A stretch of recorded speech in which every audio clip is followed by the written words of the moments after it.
privilege to be here today, and the topic being given to me is absolutely very important, particularly for law students as well as for law professionals.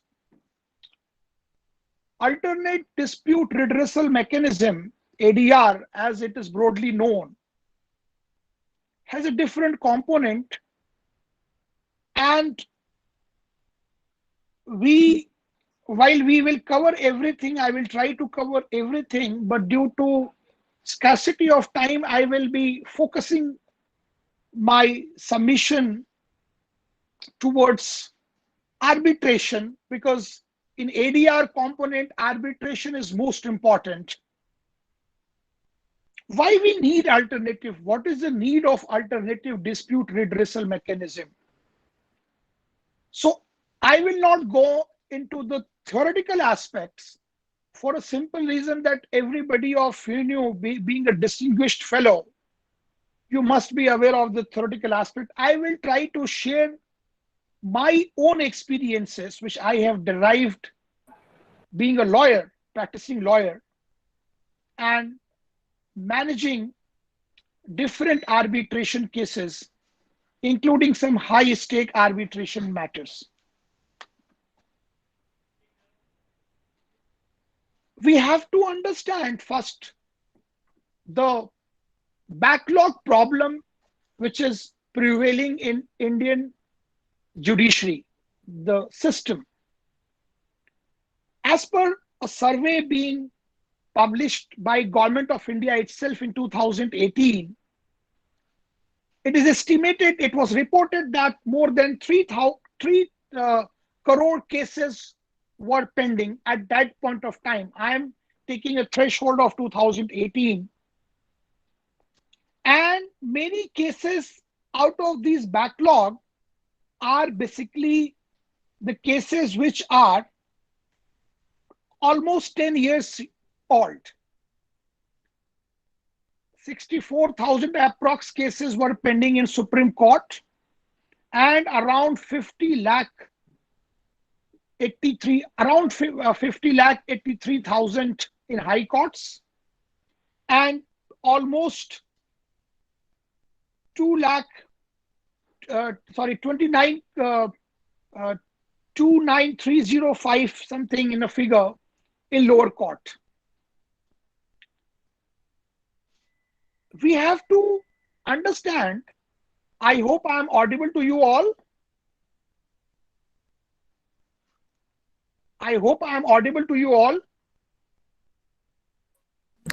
Yes, sir, you are audible. Yes, sorry, this technical glitches, because it needs to be confirmed that I am audible, because otherwise it would be a monologue. All right. So the causes, we have to understand the causes of pendency as well.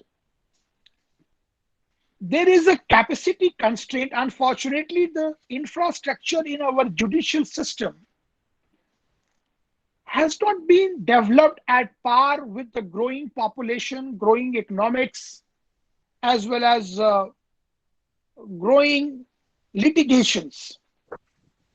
We have seen that there are, if you take a per capita system, we have approx 12 or 13 judges per billion population. And we as a nation stand at the bottom of the list in terms of speedy and quality administration of justice. There is a scarcity of judicial appointments. There is huge lack of judicial infrastructure. There is a absence of time frame, despite of many legislations candidly and very categorically mentioning about this timeline, the outer timeline to dispose of the cases. We have seen that in a later interpretation by constitutional courts, particularly High Court as well as Supreme Court, the time has the time limit being given in the court or act itself has been said to be directory, not mandatory. So recent example, you can take it from Insolvency and Bankruptcy Court. Insolvency and Bankruptcy Court 2016 mandates that the adjudicating authority, in that case that is National Company Law Tribunal, is mandated to decide a Section 7 application within 14 days of filing. So when the matter went to the Supreme Court, the Honorable Supreme Court in one of its judgment said that it's a directory, it's not mandatory. So, and what happens with impact of pendency? High cost of legal fee, loss of memory by witness. That is also very, very important. We have to understand that in a criminal trial as well, we have seen, particularly in a civil trial, because we are talking about the arbitration, so let's confine to civil trial. We have seen that when it comes to lead the defense evidence in the court, at that point of time, the list of witness which was being filed or under the strength of whose the written statement was being prepared by defense, some witnesses are not present due to change of their job or their death or their old age. So it affects the quality administration of justice. We have also seen that arbitration can be, and to a certain extent, barring certain exceptions, which I will try to cover, a successful tool of dealing with the pendency. How it happens? You all are aware that if you have an arbitration clause in the agreement, in the contractual framework, and if there is any emergence of dispute between the parties to that contract, the matter could be referred to the arbitration. And now, after this, arbitration law still is in developing mode, and it is now yet settled that when you have an arbitration clause, each and every matter pertaining to the dispute touching or arising out of that arbitration clause has to be dealt in arbitration proceeding itself, barring certain exclusion which is provided in the Arbitration Act itself. Now, we have to understand that I will try to leave these aspects of lok adalat, mediation, negotiation, conciliation. This may be taken in a question and succession, and I will try to focus my arguments, my submission, my lecture on the arbitration component itself, because that is of a primary importance for you all law students and law professionals. Now, we have to understand the concept of arbitration proceedings, how it helps in reducing the backlog, how it helps in gaining the confidence of the parties to a dispute resolution mechanism. Why I say confidence? Because confidence is very, very important. Because now India is developing, India is one of the growing economies. It's one of the fastest growing developing economy. And we are witnessing huge influx of foreign direct investment, FDI, FIIs. So whenever a foreign investor or a foreign company is venturing into India or is inclined to do certain business in India, they are being advised by their local councils back at their respective end that Indian judicial system is ultra slow. So in case of any dispute, be ready to and embrace yourself for a long legal fight. So that's why you would see, and we have been seeing that even if we advise to, in a particular case, that we don't recommend arbitration, even though we are being persuaded by the client to retain the arbitration clause for the speedy dispensation of justice. Now, how it happens? Just to give you a very short background of the arbitration proceeding, of course, you must be aware of, but just to refresh my memory to that effect. Arbitrator once appointed, now you have to understand that the appointment of arbitrator has also been dealt in a different occasion by Supreme Court in a different level, and to with regards to ensure the impartiality of the arbitrator who is going to adjudicate your disputes, being referred to him under the reference of the arbitration clause. However, once the matter is referred to arbitration, you know the process: filing of a statement of claim, then a statement of defense, counterclaim, rejoinder, evidence, everything. And then the final, the good part is that arbitrator is not bound to follow the procedures of CPC. Now, there are two contradictory judgments of Supreme Court, and now the matter has been referred to a larger bench, which is yet to pronounce its judgment, because in one of the judgments, Supreme Court has said that the provisions of CPC are binding on the arbitration proceeding itself, in one of the same is a coordinate bench judgment of Supreme Court, it says that it could be only a guiding principles. So that's why when this question came, when the Supreme Court was confronted with particular this situation, the matter has been now referred to a larger bench, which is pending adjudication. More or less, let us assuming that CPC is not mandatory. In that event, what happens is that arbitrator, with the consent of parties, decides the module of the proceedings, that how the proceedings will proceed. Why it is important? Suppose that you are dealing with the high stake litigation, 5,000 crore litigation, some power or discom company dispute. And when the evidence affidavit is being filed, these days, every day, barring certain exceptions like Shimla High Court in original jurisdiction and some other courts, I have personally seen that where the evidence is being recorded by the court itself. Otherwise, normally it is being tendered by the way of affidavit. Now, in arbitration, we can waive off the tendering process. In court, we can't. Why it matters? Sometimes the documents, exhibits with the evidence affidavit runs into thousands of pages. So if you start tendering a document, even if it's a 2-hour session per sitting of the arbitration proceeding, it will take months, if not years. So the parties can mutually decide, and the arbitrator can rule that there is no need of tendering of the evidence.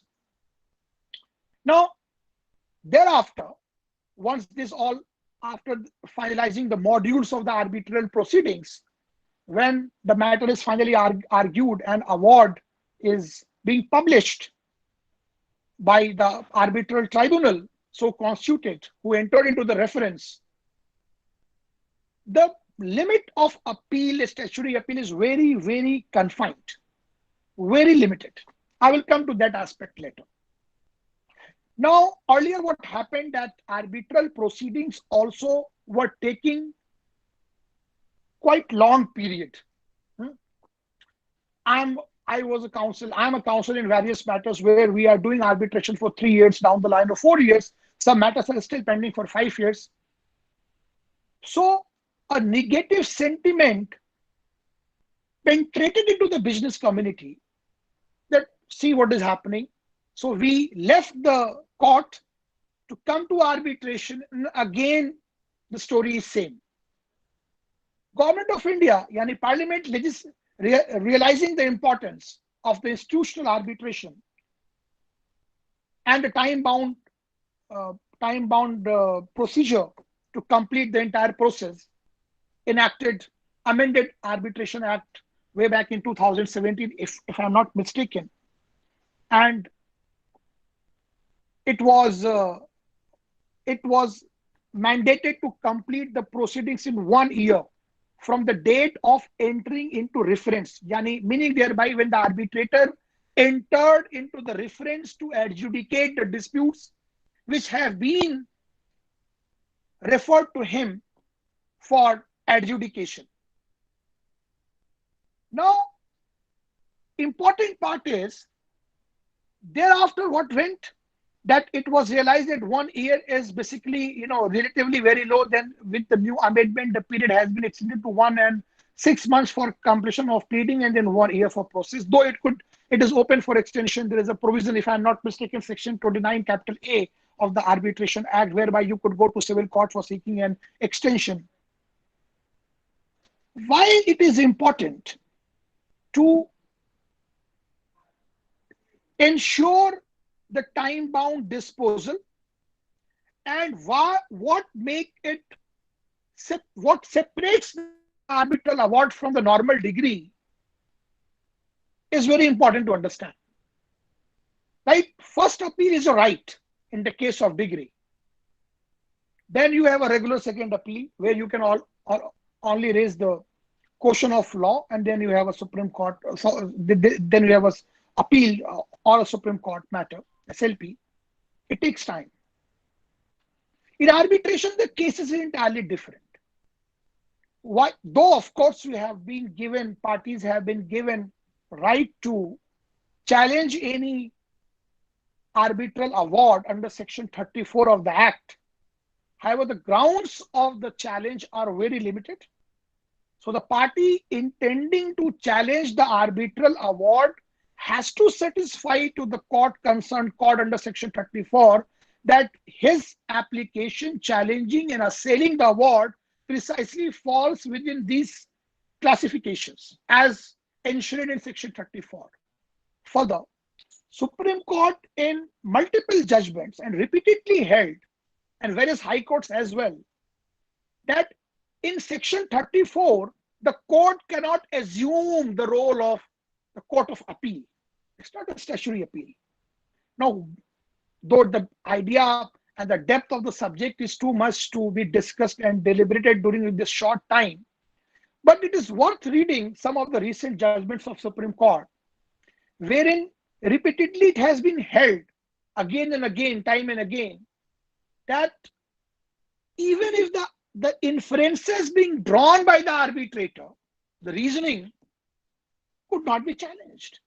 There could be two possible reasoning of one particular issue, but only for the reason that arbitrator has taken one aspect and has left other is something which could not be challenged. So it is very, very confined. It is very, very limited. How arbitration, an alternate dispute resolution mechanism in a broader context, could help businesses, could help parties for amicable solution, is also very important. Nowadays, you would have seen that every state government is put place on advertisement in in public domain, that please come and get the matter settled by the way of mediation. So there is a lok adalat concept as well.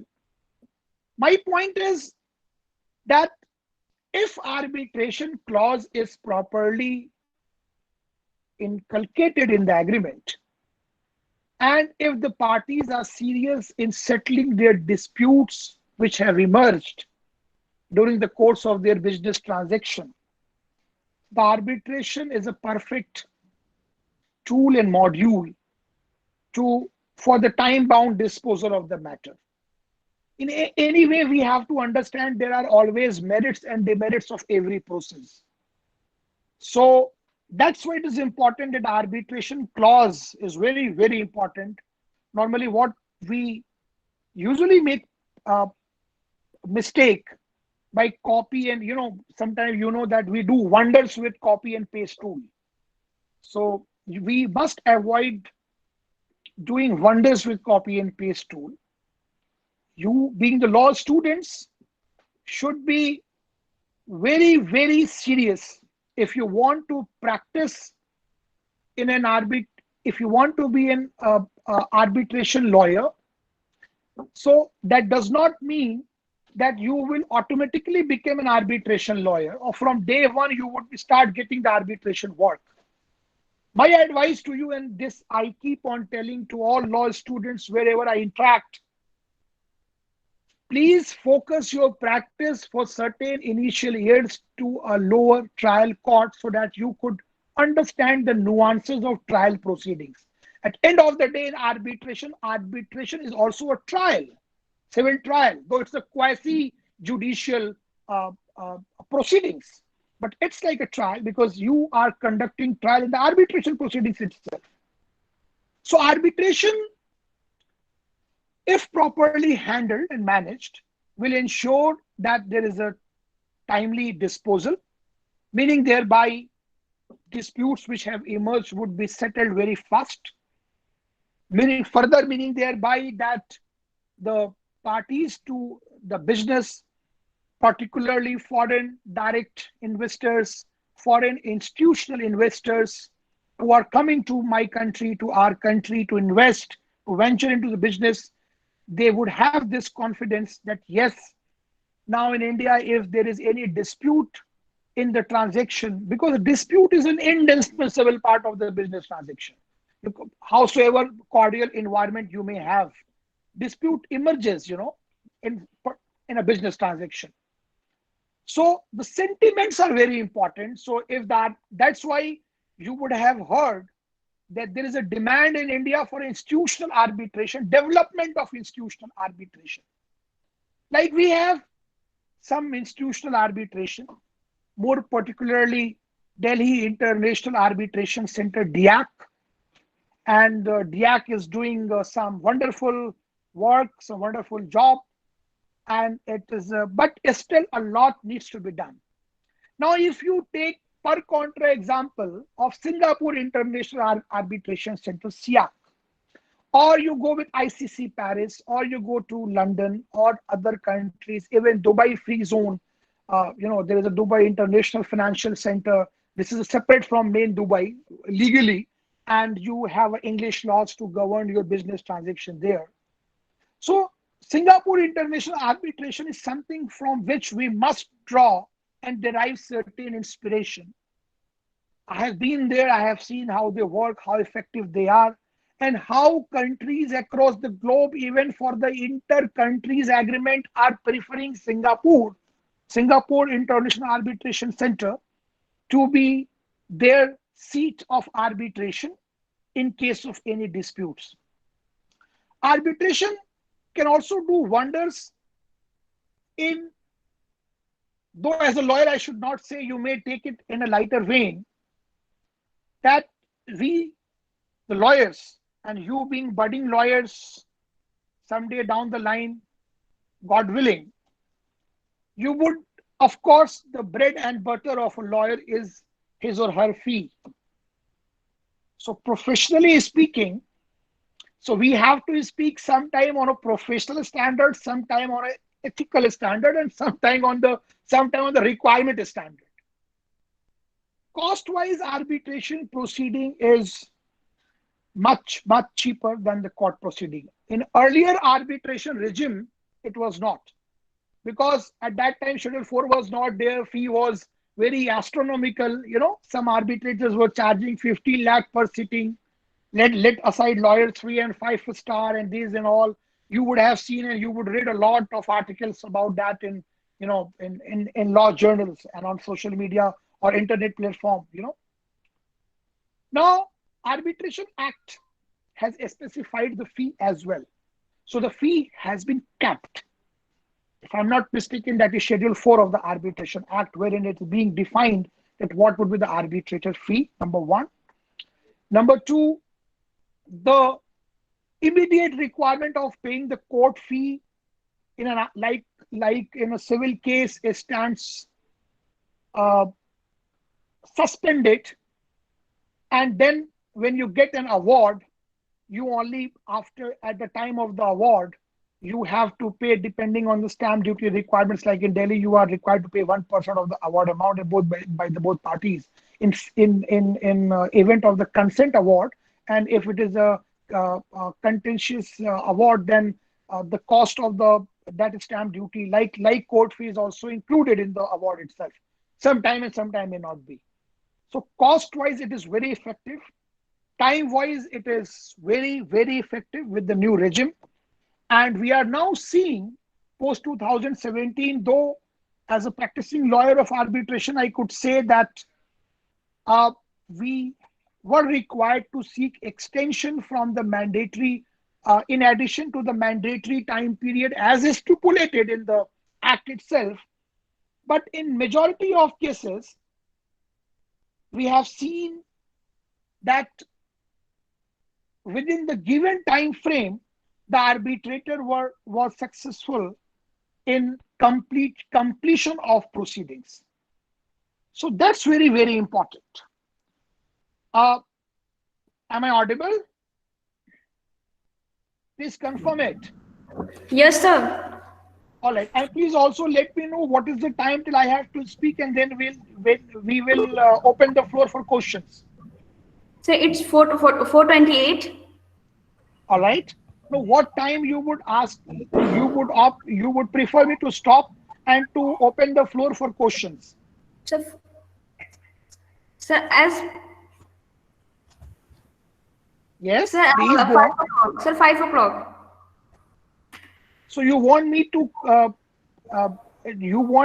keep delivering the lecture till 5 o'clock? Yes, sir. If you wish so. Yeah, I have no problem. Just to understand the time constraint as well. So I will try to reduce the time for lecture till 4:40, 45, so that in question answer session I could devote more quality time for answering the queries, and in whilst answering the queries I would be able to clarify more details in this from the subjective perspective. So moving Okay, sir. forward, thank you. So moving forward, we have to also understand that the process of arbitration, though it may not be directly related to the subject as of now, but let me take this opportunity to impart you this basic, that how the arbitration proceedings from the practical perspective are being initiated and managed. What we read in law books, statute books, and what we practice in court is an entire different scenario perspective. I would like to clarify what I mean by saying this. Arbitration, suppose that, taking an illustration, Mr. A and Mr. B had an arbitration clause for any contractual matter, let's say for supply of certain things, of a purchase of anything, and Mr. B had to pay Mr. A some money which Mr. A had not been paying despite multiple reminders and requests. So of course, the aggrieved party will have to invoke the arbitration clause. So that's very important, invoking. Now, if you don't invoke the arbitration clause, unless you invoke the arbitration clause, especially, you can't seek remedy under the arbitration proceedings. Invocation is must. Various judgments by apex court clarifies this fact that arbitration clause is independent of the agreement where it is being written. So arbitration clause has a survival effect. Otherwise, if the arbitration clause not have the survival effect, with the agreement it will go. So and for other specific reason as well, the arbitration clause itself is independent of the agreement itself, main agreement itself. Now, invocation means that if I am aggrieved by your action, and if anybody of you is a party against me, and I want you to be referred to the arbitration, the disputes which have emerged between us, then in that event, I have to first invoke the arbitration clause qua you. I will say in my notice that these are the disputes which you have failed to redress, and by this legal notice, I'm invoking the arbitration clause, and as per mandate of section 11 of the Act, 30 days period is important is a mandatory, rather not important, cooling off period or a statutory time frame, that if I have invoked the arbitration clause, if I want to go to High Court for the appointment of arbitrator, in that event, 30 days I have to wait if the both parties to the disputes are not mutually agreeable to an arbitrator mutually. If both parties agree, they decide that yes, we are willing to appoint Mr. X as an arbitrator, and Mr. Arbitrator, subject to the disclosure being given under section 12 of the Act, enters into reference, then he can proceed. And if any of the party, if there is no mutual consensus, then of course you can go to High Court.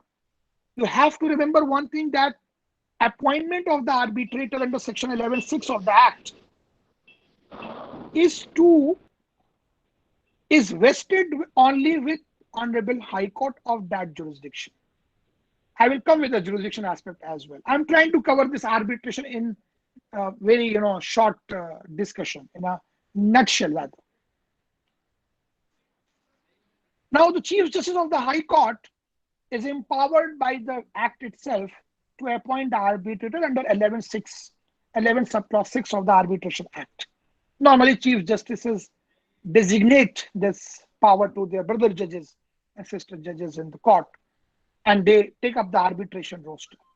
So the arbitration, you go to the court. Now the court, as per the settled judicial proposition, while deciding an application under 11(6), has only three things to see.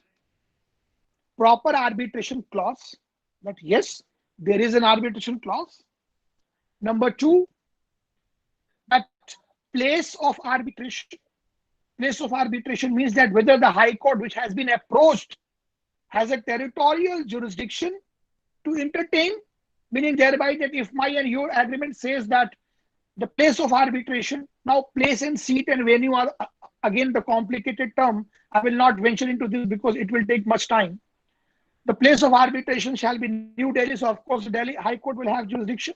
If I say that place of jurisdiction will be Saharanpur, then of course the Allahabad High Court would have the jurisdiction. So the court will see the arbitration agreement, number one, the arbitration clause, that valid arbitration clause. Number two, the court will see that whether the court itself has a territorial jurisdiction to decide this application under 11(6). Number three, the court will see that there exists certain dispute. The court does not need to travel into the merits and demerits of dispute. This is what some High Court on earlier occasions tried to do, and this was negated by Honorable Supreme Court, stating thereby that it is not the duty of the High Court exercising a power under section 11(6) to go into the merits and details of the concerned dispute. Just the court has to see that yes, there are certain disputes. Whether that dispute is good dispute, whether that disputes lack merit, that is a patently feeble dispute, spurious dispute, that is not up to the court to decide. So the court will see the three component. Court will appoint an arbitrator, and then the arbitrator, subject to disclosure being given. Now the section 12 has been widely revamped in the new amendments just to maintain the impartiality of the arbitral proceedings. So section subject to the disclosure being given by the arbitrator under 12, the proceedings will happen, which I have just concluded in my first leg of the submissions. Very important aspect is that if you are representing any of your client in arbitration proceedings, of course, you being all law students, you would be entering into profession someday down the line, one final year or fourth year or third year, So, and certainly at certain time, you would be entrusted with responsibility of representing your clients in arbitration proceedings. So you have to be very, very, if you want to practice in the arena of arbitration laws, you have to be very vigilant to keep close eyes on the developments. Law is a very dynamic thing. And of these commercial laws and the corporate laws venture is at, of utmost dynamicism. Every day, law keeps on changes. Law keeps on changing, as we are seeing with insolvency bankruptcy court, as we have seen and we are seeing with arbitration laws, arbitration act. It keeps on evolving for a better perspective. So suppose that you have built up your case on the strength of certain dictum of the judgment of the High Court or Supreme Court, which of course you are not aware that it has been overruled by a larger bench of that High Court or the Supreme Court, as the case may be, then you are terribly missing something. So that's why you have to, as a law student, as a lawyer, this is a profession which when you have opted for it, so at the back of your mind you must be prepared that till the last breath of your life you would be required to read, read and read. There is no other substitute. So if you are not fond of reading, this profession is not for you. That's as simple as that. So you have to understand, you must go with the statutory provisions, then you must go with the latest legal developments. There are journals, there are citations, there are nowadays every information is available on a real time basis on public domain. So you could have a first track information of every legal development, and thereafter, once it is uh, once you are into practice, you can further improve and you hone your skills by analyzing the various legal developments in your own understanding, by developing a concept of your own understanding. So that's very important. I will now, because it's 4:40, I will now throw this, open this with the permission of the moderator, of course. I will request the moderator to open the floor of the house to for questions so that we could cover it in wide range. Okay, thank you, sir, for such a wonderful lecture. Now we are open for question answer session, and we have already three questions. Sir, first two questions has been asked by Abhijit Anand. Question number one, whether we need to reconsider the relevance of ADR as a subject of law to sensitize law students, because generally other substantive laws and procedural laws are given more preference over ADR as a subject. So, Uh, I I tend to disagree. As a practicing lawyer, see, I'm not an academician. I'm not law professor.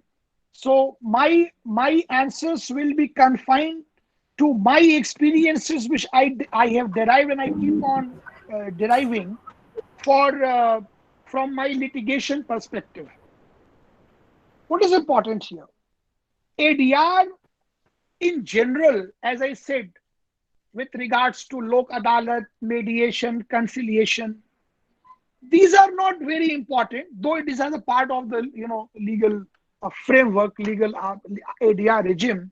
Important is arbitration. Why? I will tell you this.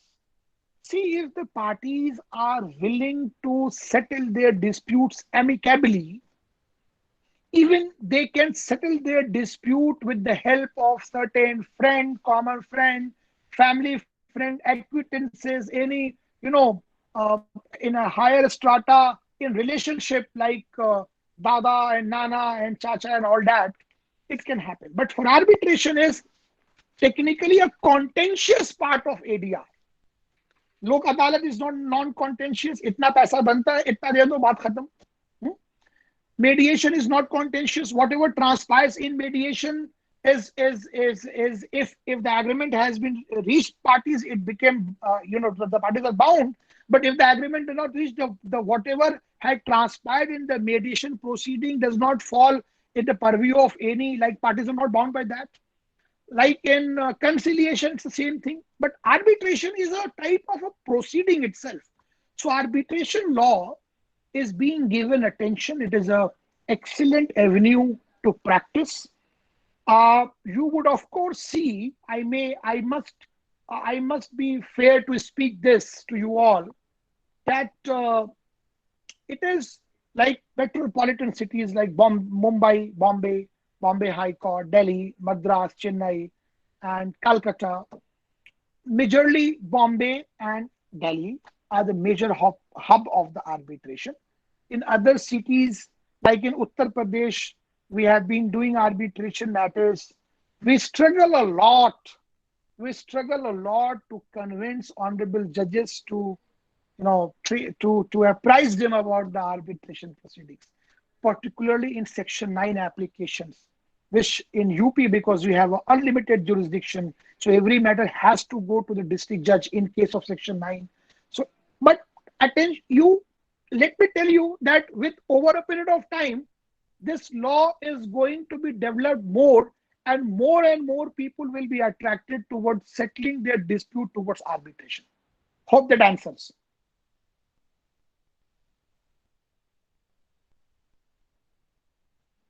Thank you, sir, for your answer. So, second question starts with an observation.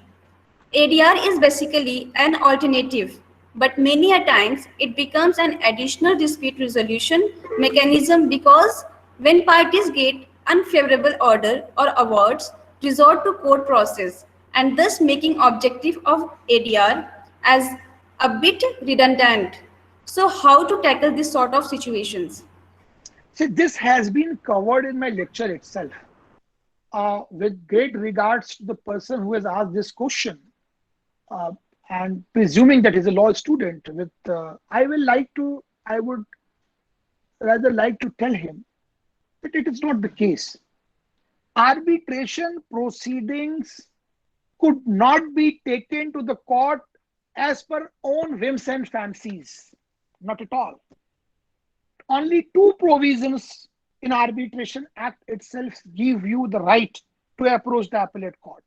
Section 34, in the case of challenging the award, as I told you that there are certain limited aspect of challenging the 34. I will not repeat what I have said.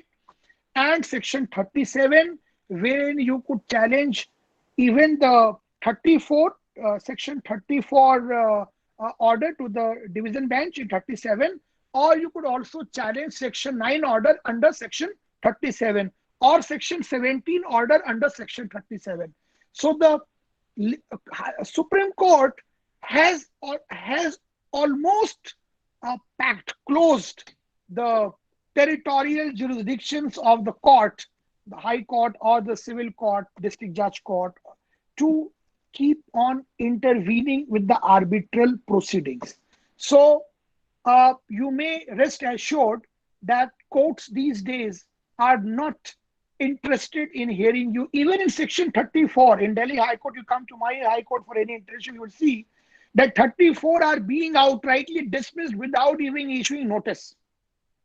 No notice is being issued in majority of the cases. Yes.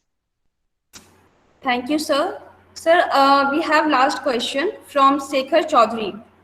So the question is, are community forums also being used in India for settlement of disputes out of court? Are there any successful examples of this forum of settlement at international level? I'm not able to understand the question. I'm sorry. So the question is, are community forums also being used in India for settlement of disputes out of court? Are there any successful examples of this forum of settlement at international level?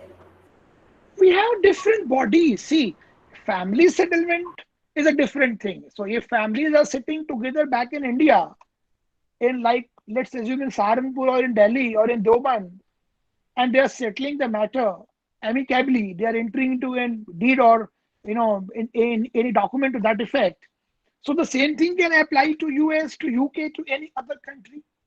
Now, in a different perspective, there are certain institutional arbitration. Like, let me tell you, there is a body called as, it is a UN organization, UN body, World Intellectual Property Organization, WIPO. It is based out of Geneva, headquartered in Geneva. So related matters related to IP, intellectual property, are being adjudicated by them through arbitration and mediation. It's a very, very, very, very fast process. and wonderful, very wonderful, to the point, precise. No haywire, no here and there going. Even you must know, you must be knowing this, that there is a internet domain dispute.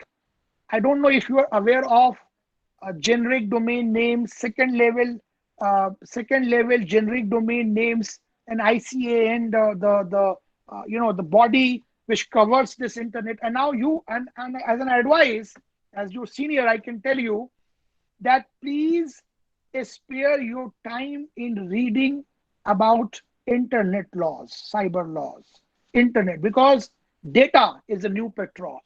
Let me tell you this, the data is going to be a new petrol. So you must, a lawyer must learn everything about data and to keep himself or herself apprised of the development to that effect. So institutional, as far as the community arbitration proceeding is concerned, I don't have any specific name to answer, because that might be an academic question to compare the research. But from the legal perspective, I may say that there might be certain similar things happening in India to that country as well, in other countries as well. Yes. Thank you so much, sir. Thank you so much once again, sir, for such a magnificent lecture. We are grateful to you for sparing your precious time and enlighten us with knowledge and experience. Now, I would like to invite the head of the school, Dr. Amir Mahmood, sir, for the vote of thanks. Sir, this is over to you. Well, am I audible? Yes, sir, you are audible. Okay. So, dear speaker, Dr. Farrukh Khan, and dear participants, good afternoon. Being a head of Glocal Law School, I deemed it a great honor and privilege to say thanks on this auspicious webinar. And first of all, I would like to convey my sincere thanks to speaker sir, who have shared a vast range of knowledge and practicalities of alternative dispute resolution, and few points which I can observe, that he also emphasized on the huge number of backlog cases pending in the courts across the country, which are more than 3 crores as per the recent data of the government. And this